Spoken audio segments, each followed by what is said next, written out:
How you doing? It's Carlos Ramirez, owner of NVS Audio in Roselle, New Jersey. I promised you guys a head-to-head review of the Stinger Elev8 versus the Alpine Halo 9. We finally got to run both units through its paces, use all the functionality of both units, CarPlay, Android Auto, ease of installation. We've run them both with and without DSP, plenty of output power on the output side. Honestly, choosing unit, you're not going to be disappointed either way. They're both really high quality units. There's a few key differences though in the units that are going to make you either go one way or the other. There's certain things that one unit can do that the other one physically can't, and vice versa. So the Elev8, I was kind of nervous to bring the unit in. Didn't want to, because Stinger is not known for building head units. This is their first time around at building a head unit, so I wasn't sure which manufacturer they were going to go with, what kind of board they were going to use, what kind of quality.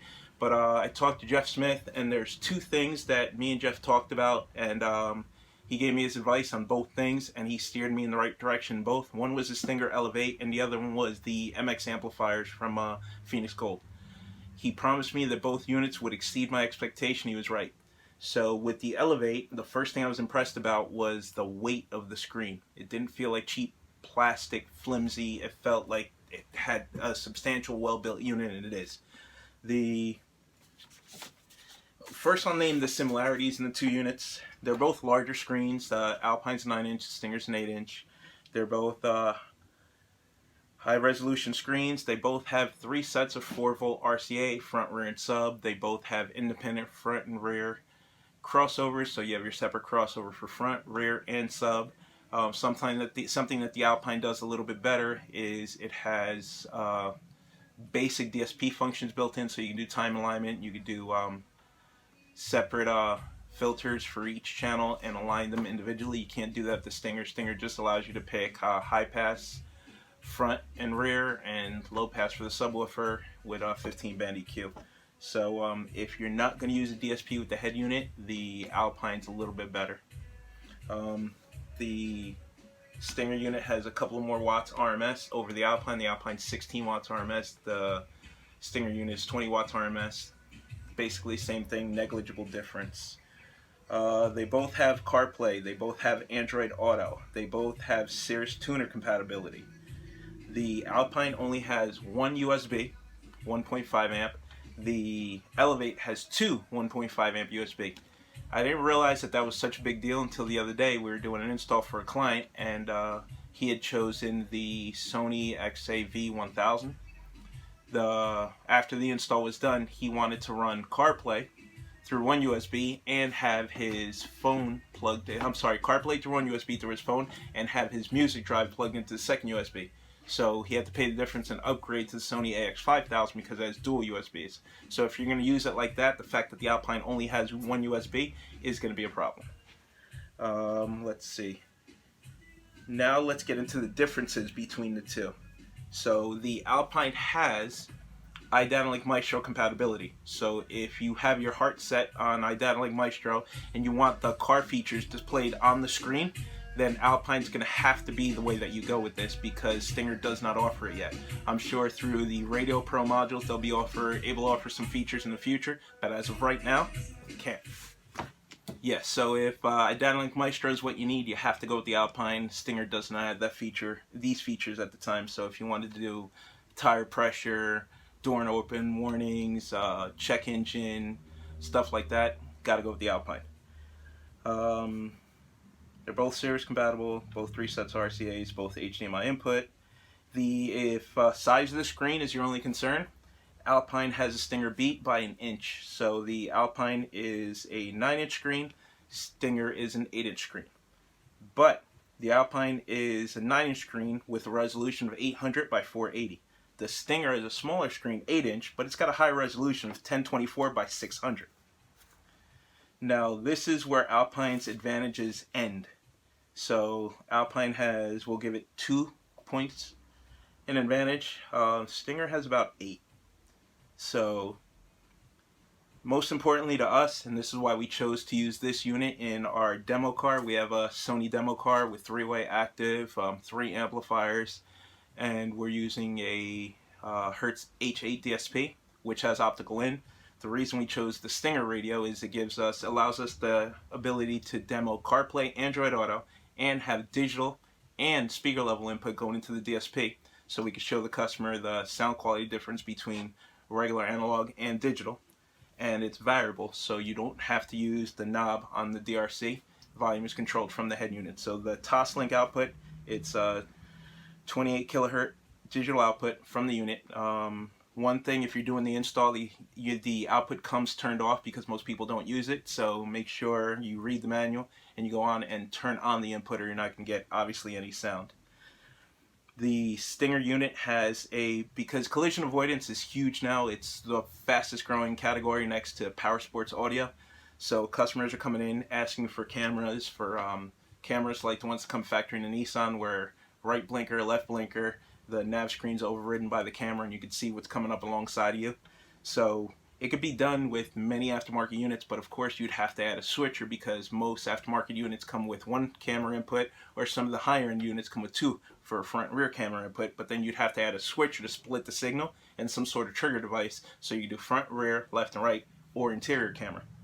Well, with the Stinger unit you have 4 camera inputs built in and 4 triggers that are completely customizable and programmable. So literally you install the radio, install the 4 cameras, wire them up, and it's done. No extra parts. So you're going to come in with more features, less cost, easier install. So it's a really, really aggressive price point to be able to offer all these things in the unit and not have to install all these extra parts, which saves the customer on a bunch of labor. Plus, the less parts you use, the more reliable things are going to work. So advantages so far: toslink digital output, built-in camera switcher. The next part's huge too. There is no way to add navigation to the Alpine unit. You're stuck with CarPlay and Android Auto, which gives you Waze, Google Maps, Apple Maps, and that's it. So if the customer has poor cellular coverage where they are, they're not going to have any sort of mapping or navigation services. With the Stinger Elev8, all you have to do is purchase the map SD card, plug it in, so then you will have hard drive based navigation built into the unit even when you have 0 cell phone coverage, and then you still have your Android Auto and your Apple CarPlay maps. So that is a big plus on the Stinger way. Dual USBs we mentioned. Another huge one is remote mount chassis. So we just had an issue in a Jeep Wrangler JL where we had to put a new head unit in. Alpine's going to be coming out with a solution for this car in their restyle division, but it's not out yet. We had to get the car done. I had made a mistake and assumed that the car had a factory amplifier and didn't, so we couldn't use the Amp Pro. So we had to put a radio in the car, because anybody who builds Jeeps know that the Chrysler head unit is horrible, and trying to get good signal out of it is just damn near impossible. So we had to go ahead and use the Pioneer remote mount unit, because the brain was separate from the body and the dash of the Jeep is less than 3 inches. Before you get into the vents, you can't really start cutting stuff back there because you have structural issues. So the only 2 options out of the stuff that we stock would be the Stinger Elev8 and the Pioneer 2500, their new remote mount unit. We went with the Pioneer because we were able to modify a Dodge Ram dash kit, and it was a 7-inch screen, so it fit. It was just less work. Getting the Stinger in there would have been a lot more fab work, and it wouldn't have looked as factory. But it was an option because the brain is remote mountable, and then on top of that, they make extension cables that allow you to mount the brain. I believe the longest cable is 5 feet. The standard cable is 12 inches. Then they have the other one that extends the screen, the 2 cables, a few feet, so you can mount the brain behind the glove box or behind the dash. So Alpine doesn't give you that option. I know Ray West has figured out a way to do it with custom ribbon cables, but it requires modification and sourcing the cables. Stinger's just off-the-shelf parts that you use. They've already set it up to be done this way. So another thing is the display can actually be mounted right side up or upside down. That's an option that you don't have with the Alpine. And on some of these vehicles, let's say there's vents above where the radio is and the customer doesn't want the vents blocked, or there's some sort of display. Some of these vehicles have navigation where the radio and navigation is, so this gives you options so you can mount it this way or this way, something that the Alpine just can't do. So to reiterate again, the pluses for the Alpine are the fact that it has a 1-inch larger screen. It's a 9-inch over an 8-inch. It has datalink maestro compatibility. The positives on the Stinger is we have 2 USBs versus Alpine's 1. We have a high resolution display, 1024 by 600 versus 800 by 480. We have toslink variable digital output, 4-camera switcher built in, the ability to have navigation on the hard drive without using CarPlay and Android Auto with the purchase of the SD card, 2 USBs versus 1, remote mountable chassis so you can mount it separate from the face, and a rotatable display. So I hope this makes your buying decision a little easier if you're on the border and didn't know which way to go. For us, the Stinger was the better solution for what we needed it to do. I hope this video helps somebody. Now I'm going to go ahead on the next part of this video. We have it installed on the soundboard. I'm going to run you through some of the features. We have an iPhone hooked up to it, so it's mirroring the display on the screen. We're going to run through some apps that work. We verified that Apple movies show up on the screen. We verified that YouTube shows up on the screen, but Netflix does not. We try to run the Netflix through the app. It's blacked out, won't display on the screen. We also tried to do it through the browser. Won't do it that way, but that's also on an iPhone. We haven't tested Android yet. We'll do that later on today. Okay, as you can see, we have the Elev8 installed on our soundboard. So this is the home screen. You can toggle through apps, simple to use. So first I want to go into the settings menus. So we just hit the home button here, settings.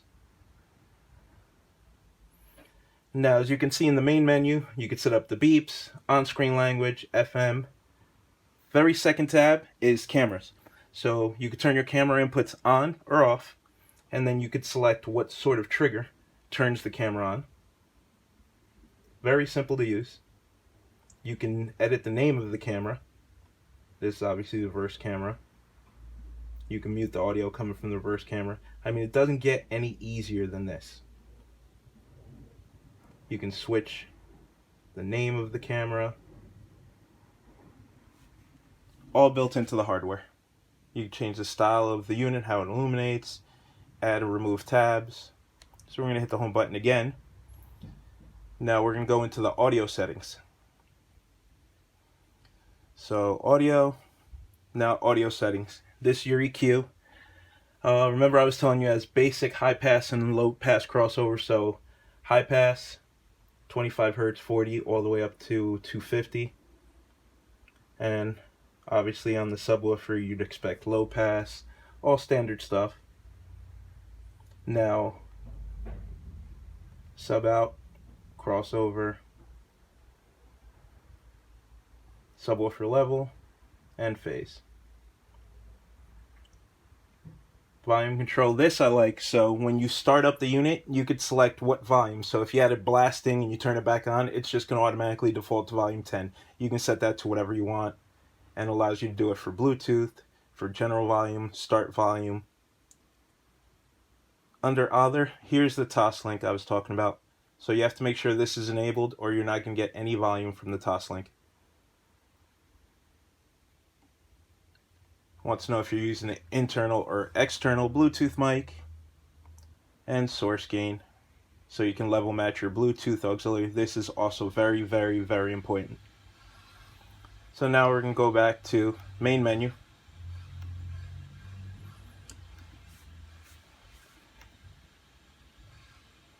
Now we have an Android phone connected, so I can demo Android Auto.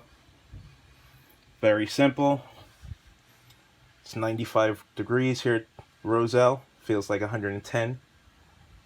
Click on the map icon, brings up Google Maps. Simple, works like Android Auto should. Now we're going to disconnect that and plug in the iPhone. You're going to see the iPhone logo light up. The CarPlay logo. There it is. Now we're going to go ahead and plug the iPhone cable in. You're going to watch the CarPlay logo light up. And there it is, regular to use. So these are the apps that I have on the phone that are compatible with Apple CarPlay.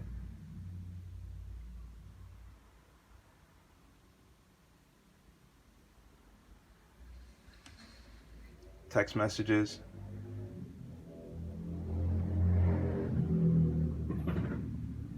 Music.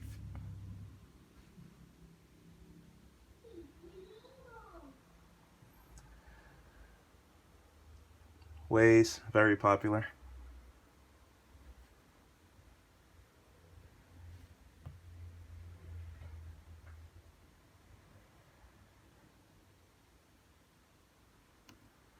See, the unit's very quick and responsive. Now we have the Apple Lightning HDMI adapter. So we have the iPad hooked up as a source. So we're going to go ahead and click HDMI. Go ahead and wake the iPad up. There's a picture of baby Carly kissing mommy Christina.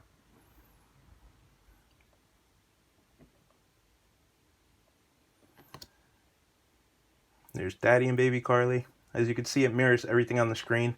Works a little better with iPad than it does with iPhone, because on the iPhone it does not let you rotate the home screen so you can have it in landscape.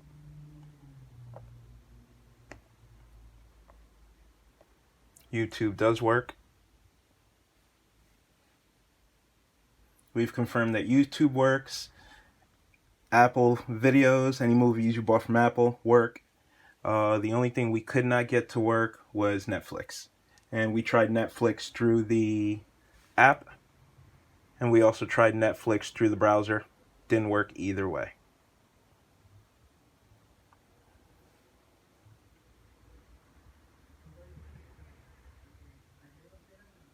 Okay, now I'm going to switch from the iPad to my phone.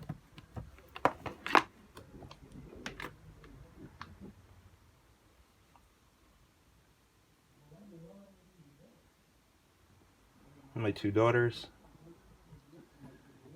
See the problem with the iPhone? It doesn't rotate on the home screen. That's not a Stinger thing, that's an Apple thing.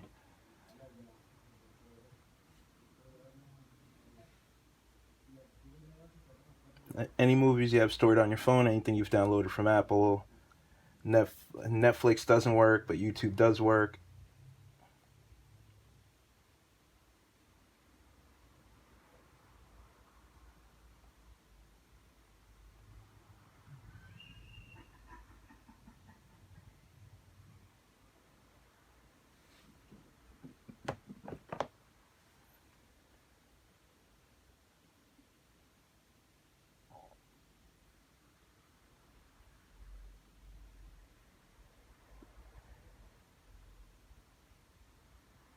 There you go. So for $800 retail, you're getting a lot for your money. You're getting HDMI input, toslink digital output. You're getting camera switcher. It allows you to add 4 cameras. You're getting CarPlay. You're getting Android Auto. You're getting the option to have onboard navigation as well as your Android Auto and CarPlay navigation. You're getting a good-looking unit with a large display. You're getting good sound quality. Aren't too many units on the market that can compete with it or beat it, especially at that price point. So gets 2 thumbs up from us here at NVS Audio. If you have any questions, stop by the shop. I'll give you a run through on the unit, and I can actually give you a live demo in our smart car. We have it hooked up playing toslink digital out into a DSP, so the car sounds really good with the Sony 3-way components.